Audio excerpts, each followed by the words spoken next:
itu sendiri dapat fokus pada masalah yang akan dipecahkan, sehingga tidak merembes ke sektor yang lain. Jadi kedudukan manajemen publik dalam administrasi negara adalah sebagai bentuk atau cara pengoperasian atau pelaksanaan internal organisasi pemerintah maupun non-profit dalam proses pengimplementasian kebijakan terhadap publik. Bukan sebagai analis kebijakan yang menciptakan suatu kebijakan, kemudian dievaluasi untuk diperbaiki, tetapi pada teknis atau metode yang digunakan untuk mengimplementasikan kebijakan publik agar dapat memaksimalkan efisiensi dan efektivitas dari suatu kebijakan publik agar sesuai dengan tujuan dan solusi dari suatu masalah. Mungkin sekian penjabaran dari saya. Poin selanjutnya akan dijelaskan oleh teman saya, Ferry Ahmad. Manajemen publik, keahlian teknik manajerial. Manajemen publik memfokuskan pada administrasi publik sebagai sebuah profesi dan memfokuskan pada manajer publik sebagai praktisi dari profesi tersebut. Manajemen publik lebih mencurahkan perhatian pada operasi-operasi atau pelaksanaan internal organisasi pemerintah atau organisasi non-profit ketimbang pada hubungannya dan interaksinya dengan legislatif, peradilan, atau organisasi sektor publik lainnya. Manajemen publik memperhatikan efisiensi, akuntabilitas, pencapaian tujuan, atau efektivitas, dan pertanyaan manajerial dan teknis lainnya.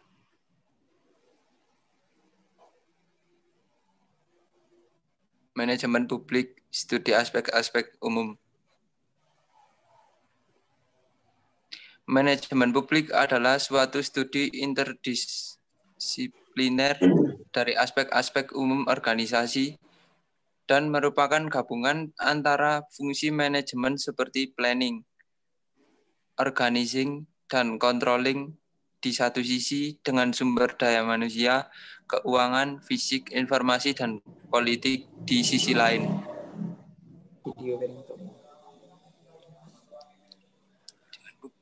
Secara spesifik, manajemen publik memfokuskan pada bagaimana organisasi publik mengimplementasikan kebijakan publik.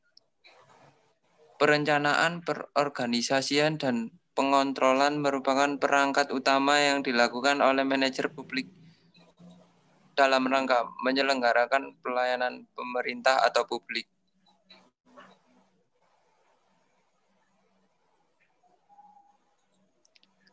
Manajemen publik dan kebijakan publik merupakan bidang administrasi publik yang tumpang tindih. Kebijakan publik adalah sistem otak dan syaraf. Manajemen publik adalah sistem jantung dan sirkulasi dalam tubuh manusia. Manajemen publik adalah proses penggerakan SDM dan non-manusia sesuai perintah kebijakan publik.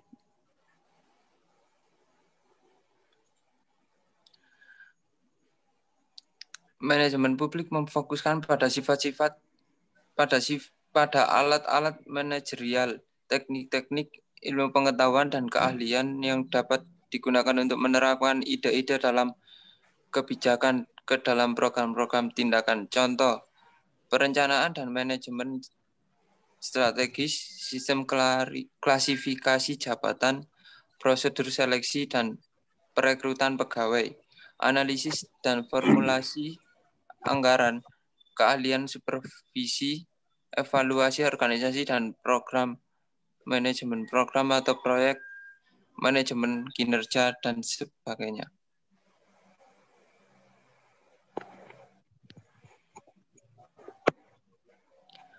Asumsi manajemen publik, administrasi organisasi pemerintah dan non-profit pada dasarnya sama dengan manajemen sektor swasta atau bisnis. Karena itu, alat-alat manajerial bisnis yang terbukti dapat meningkatkan efisiensi dan efektivitas dapat juga diterapkan di organisasi publik atau non-profit.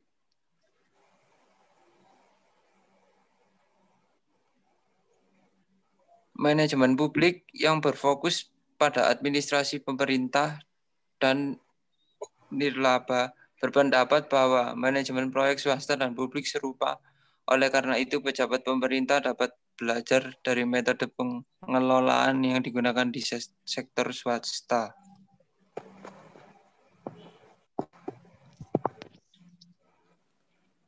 Sekian presentasi dari kelompok kami. Apakah ada yang ditanyakan? Untuk teman-teman.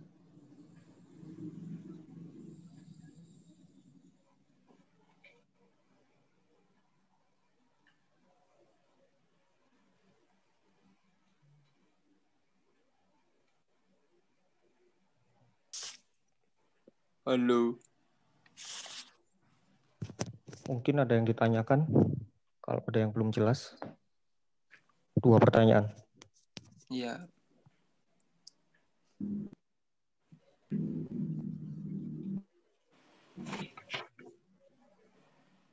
Izin bertanya boleh ya, Mas? Ya, boleh. Monggo, Mbak. Nama siapa, Mbak? Nama Anissa Sasabella. Sudah? Ya. Pertanyaannya? Ya, kan tadi sudah dijelaskan bahwa manajemen publik itu bekerja sama dengan atau bisa dikatakan sama dengan kebijakan publik. Tadi sudah disebutkan contoh dari manajemen publik. Nah, kalau contoh dari keduanya itu apa ya, Mas? Maksudnya kerjasama dari manajemen publik dan kebijakan publik itu contohnya yang bagaimana? Contoh kebijakan publik dan manajemen publik gitu, Mbak. Ya, kalau dijadikan satu gitu loh, Mas, kan katanya tadi kan apa saling berkaitan ya. Iya. Terus contohnya dari itu apa? Gitu loh, Mas, maksudnya. Iya. Ya, terima kasih. Sama-sama. Ada yang tanyakan lagi? Saya bertanya. Namanya. Monggo, Mbak. Tadi kan nama saya Sevia Cindy. Mau bertanya, tadi kan dijelaskan kalau pejabat pemerintah dapat belajar dari metode pengelolaan yang digunakan di sektor swasta. Itu bisa dijelaskan lagi pembelajaran apa aja yang bisa dilakukan pemerintah terhadap swasta gitu. Iya, Mbak. Untuk jawabannya bisa minta waktu untuk diskusi sebentar. Ya, bisa. Bapak. Ya.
Wis Julai we entar suruh kok ikut aku. Dosen lagi.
Bagaimana, Mas?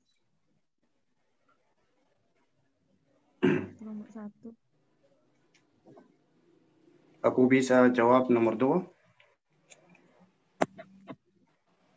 Ya, Bu. Jawab, Bu. Bisa mix bahasa Inggris sama bahasa Indonesia ya, maaf ya. Bisa paham? Oke. Iya, You ask what's the similar between private and public, yeah? Oke. Pemerintah atau government selalu atau always search for support the people.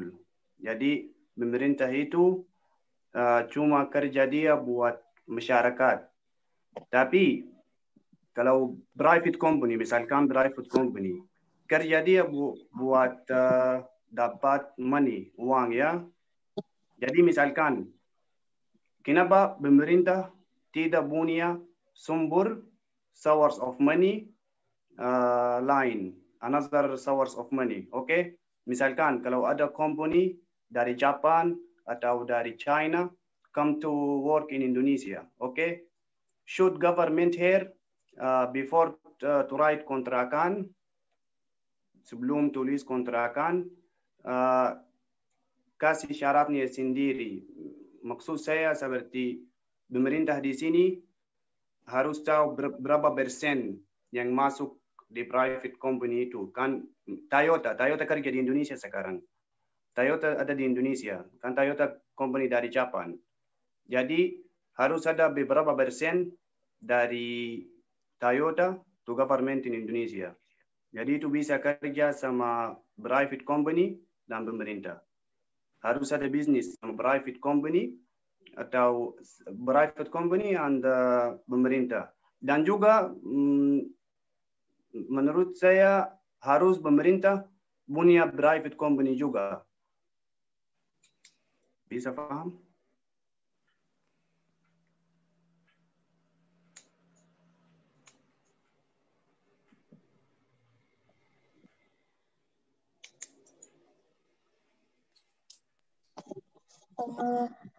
Terus itu kan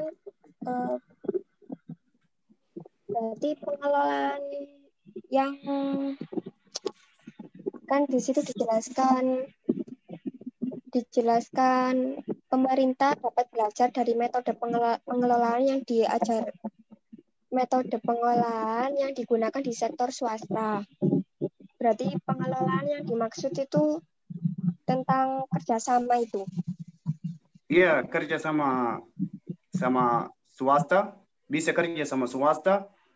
Nanti juga pemerintah tahu bagaimana swasta itu rencana mereka di kerja, rencana mereka plan how they make plan to work, how they make plan to get money. Karena also pemerintah need money for support the people. Bisa dijelaskan lagi yang itu metode apa yang digunakan swasta yang dapat ditiru oleh pemerintah. Maksudnya kayak menjadi inovasi bagi pemerintah gitu loh buat manajemen publiknya. Apa? Lagi? Bisa dijelaskan lagi metode dari swasta apa yang dapat menjadi inovasi dari untuk pemerintah dalam manajemen publiknya.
Mungkin saya akan menjawab pertanyaan dari Mbak Sevia Cindy ya. Pembelajaran apa yang bisa diambil pemerintah dari metode pengelolaan yang digunakan sektor swasta?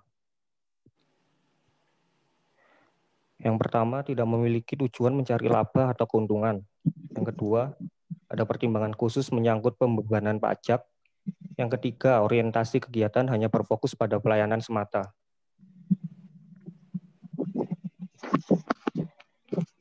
Dan keempat, banyak menghadapi permasalahan yang lumayan besar pada tujuan dan juga strategi. Yang kelima, dalam hal keuangan, sektor publik juga tidak bisa menggantungkan dan mengharapkan keuangan pada klien. Yang terakhir, dominasi yang profesional. Mungkin seperti itu, Mbak.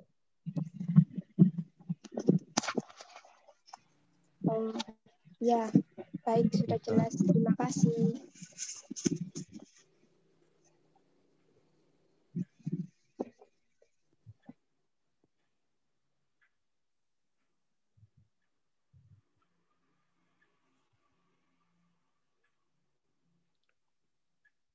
Dan menjawab pertanyaan dari Mbak Anissa Salsabila, contoh dari manajemen publik dan kebijakan publik yang saling bersangkutan. Itu Mbak ya? Iya, Mas. Kebijakan publik di sini ini lebih ke fungsi dari administrasi publik, Mbak ya. Administrasi publik yang membentuk suatu kebijakan, membentuk segala sesuatunya lah. Dan manajemen publik di sini berfungsi sebagai pengelola agar suatu kebijakan tersebut bisa berjalan sesuai dengan apa yang direncanakan sebelumnya. Mungkin seperti itu, Mbak.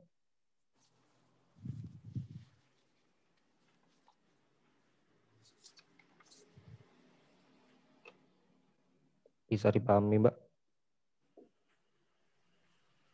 Iya, bisa. Jadi itu kalau di sebuah organisasi itu sendiri-sendiri atau bisa jadi satu gitu, Mas, maksudnya. Bisa satu, Mbak, soalnya kan saling bersangkutan. Fungsi administrasi publik ini yang membentuk sebuah kebijakan. Lalu manajemen ini yang berfungsi lebih ke mengelola kebijakan tersebut, Mbak, supaya berjalan dengan lancar seperti itu. Bisa berbarengan.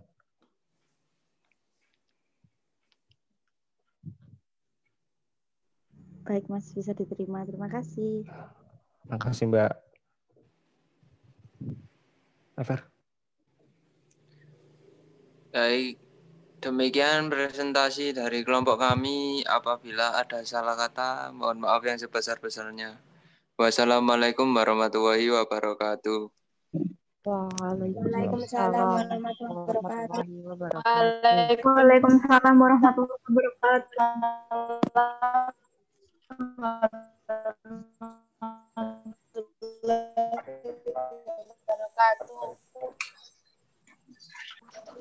Terima kasih kelompok 1 untuk pembahasan manajemen publik.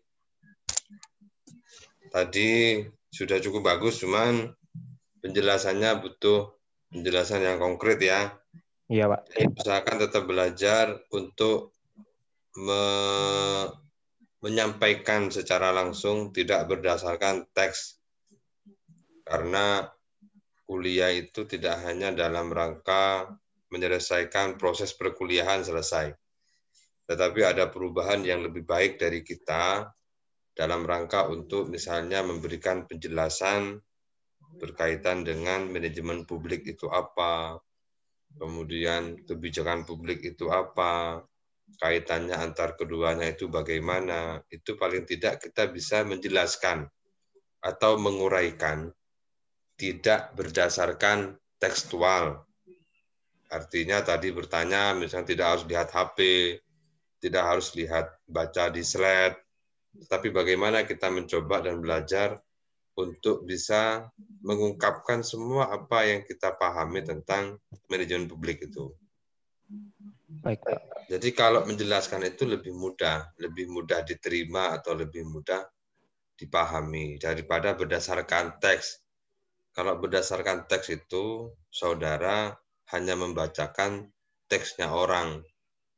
Tapi kalau menjelaskan, berarti saudara sudah baca teksnya dan paham.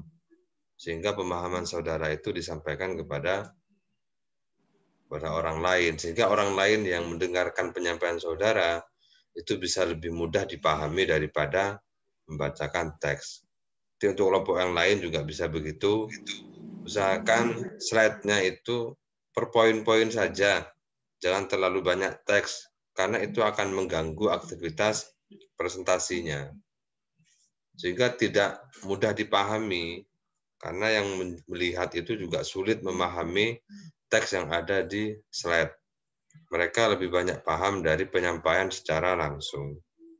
Nah, ini adalah proses pembelajaran. Kalau kita nggak belajar dari masa kuliah, nanti setelah lulus, setelah sarjana, ya akan kesulitan beradaptasi dengan objek yang langsung dihadapi, dengan masyarakat, dengan kolega, dan lain sebagainya. Sehingga itu butuh proses pembelajaran yang konkret. Sehingga seorang calon administrator itu harus punya komunikasi yang baik di dalam penyampaian kepada masyarakat, penyampaian kepada pimpinan, kepada bawahan, kepada kolega, teman sejawat, dan lain sebagainya. Itu. Ya, sebenarnya tadi sudah bagus, slide-nya sudah bagus, tinggal penyampaian secara komunikatif itu yang belum dilakukan. Karena tadi pertanyaan berkaitan dengan peran swasta dan peran publik, kemudian manajemen publik dan kebijakan publik, itu sebenarnya kan pertanyaan yang memang harus kita kuasai sebagai calon administrator. Jangan sampai pemahaman kita nanti semuanya hanya tekstual, atau hanya sekedar tahu dari buku, tahu dari tulisan orang, tahu dari slide atau PowerPoint-nya orang, dan lain sebagainya. Tapi itu perlu untuk dipahami secara konkret oleh kita. Jadi kalau ada orang yang bertanya, apa sih manajemen publik itu? Apa bedanya dengan manajemen privat atau manajemen bisnis? Apa sih irisannya atau kaitannya dengan kebijakan publik? Karena bicara tentang manajemen publik, seperti yang saya sampaikan di awal dulu, pertemuan pertama dan kedua, manajemen publik itu ya sebuah aktivitas antara fungsi dan peran manajemen di dalam ranah publik, yang mana di sana juga ada organisasi, ada misalnya man-nya, ada materialnya, ada money-nya. Tetapi bagaimana pengelolaan sumber daya infrastruktur dan sumber daya alam itu dibangun berdasarkan perspektif publik. Karena orientasinya bukan orientasi keuntungan, bukan profit, tetapi orientasinya adalah public service atau pelayanan.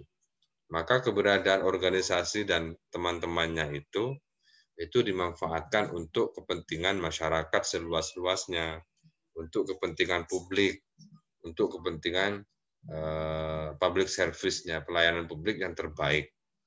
Karena pelayanan itu yang menjadi barometer organisasi publik itu dikatakan baik atau bagus kalau manajemen publiknya juga bagus. Sehingga penata kelolaan atau manajemen di dalam ranah publik itu juga harus berdasarkan kepada prinsip-prinsip publik. Misalnya dalam konteks kebijakan publik, memang iya, namanya manajemen publik itu merupakan bagian dari kebijakan publik, tetapi tidak kemudian bisa dikatakan manajemen publik itu adalah kebijakan publik, karena kebijakan publik itu memiliki alur sendiri, memiliki prosedur sendiri di dalam misalnya perencanaannya, pelaksanaannya sampai di evaluasinya, tetapi manajemen publik berada di semua itu, sehingga manajemen publik itu yang bergerak di dalam sistem atau administrasinya, sementara kebijakan itu bergerak di dalam bidang produk dan pelaksanaannya. Hingga begitu, sehingga harus bisa memisahkan apa itu administrasi publik, apa itu kebijakan publik, apa itu manajemen publik, apa itu pelayanan publik. Itu semua harus kita kuasai, tidak hanya berdasarkan tekstual, tetapi berdasarkan pemahaman yang konkret oleh kita. Karena saudara ini sudah masuk ke ilmuwan, sudah masuk ke keilmuan kita. Sehingga kalau ini bisa dipahami dengan baik, maka tentunya saudara bisa mengembangkan pemahaman itu dengan berbagai perspektif yang kemudian bisa memberikan pemahaman kepada orang lain. Karena di dalam mata kuliah manajemen publik itu semua saya kaitkan karena memang manajemen publik itu berada di tengah-tengah organisasi, berada di tengah-tengah lembaga publik yang misalnya di dalam pengantar organisasi dijelaskan bahwa manajemen, kemudian organisasi, kemudian administrasi. Maka manajemen ini memiliki sirkulasi yang cukup bagus di dalam organisasi. Kalau manajemennya bagus, kalau manajemen publiknya bagus, maka dalam konteks aspek kebijakan itu akan mendukung menghasilkan sebuah kebijakan yang baik. Kalau manajemennya baik, maka itu akan mendukung dalam proses pelayanan publik yang baik. Karena penata kelolaan organisasi itu tergantung dari bagaimana manajemen publiknya terbangun dengan baik. Sehingga banyak dikaitkan dalam tatanan birokrasi, dalam pelaksanaan, dalam pengelolaan sumber daya aparatur, itu ada prinsip-prinsip manajemen publik yang harus terbangun. Sehingga untuk menciptakan sebuah aparatur yang baik, itu perlu juga manajemen publik yang akurat, yang baik, yang tepat, mulai dari sistem perekrutan sampai kepada jenjang karir dan seterusnya. Itu membutuhkan manajemen publik yang komprehensif. Sehingga dalam ranah publik, manajemen publik itu menjadi bagian dari ilmu yang perlu untuk dipelajari. Sehingga kita bisa tahu bagaimana pelayanan publik yang baik itu harus memenuhi unsur-unsur manajemen publik yang baik. Bagaimana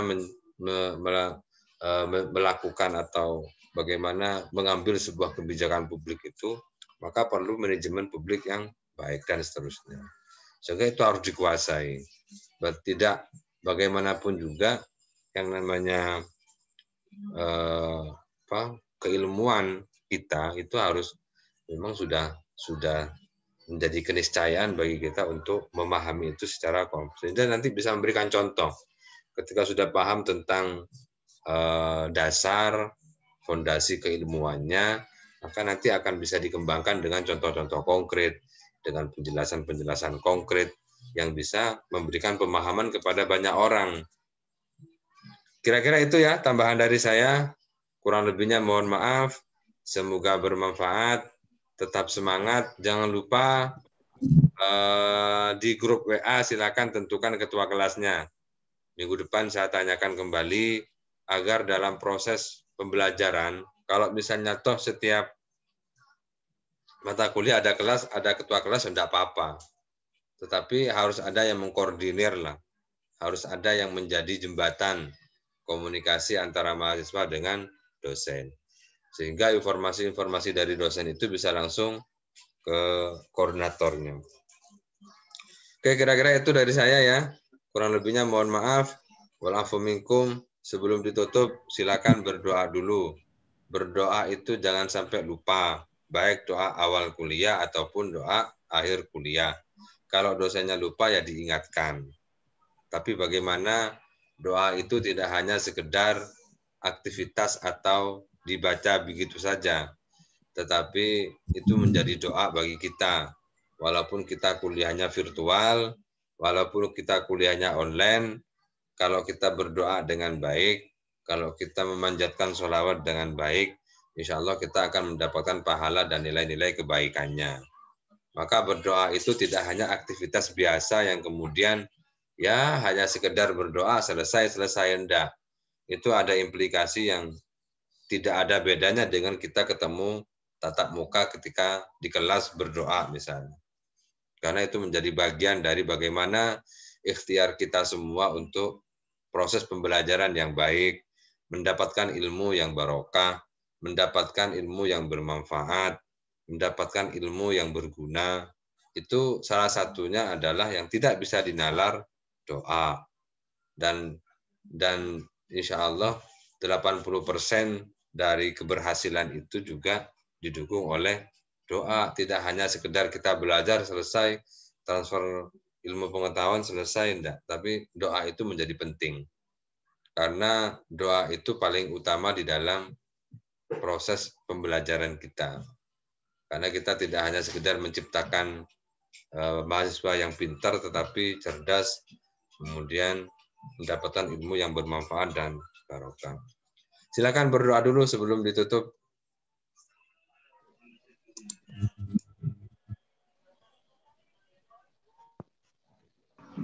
Allahumma sholli ala sayyidina Muhammad wa ala Ali sayyidina Muhammad. Rabbana Kalau gua bidanya Rabbi alimna Rabbi fa'afidina wa fati'alana wa qarabati lana bidina zidna ilman nafi'an warzuqna halan thayyiban waftah lana Kulla umurina jami'al khataya warfa'ana barik lana fima a'taita wahtim lana husnal khatimah. Subhanaka Allahumma wa bihamdika asyhadu an la ilaha illa anta astaghfiruka wa atubu ilaik. Amin. Oke, terima kasih. Semoga bermanfaat dan barokah. Walafu minkum. Wallahul muwaffiq ila aqwamit thoriq. Assalamualaikum warahmatullahi wabarakatuh. Waalaikumsalam warahmatullahi wabarakatuh.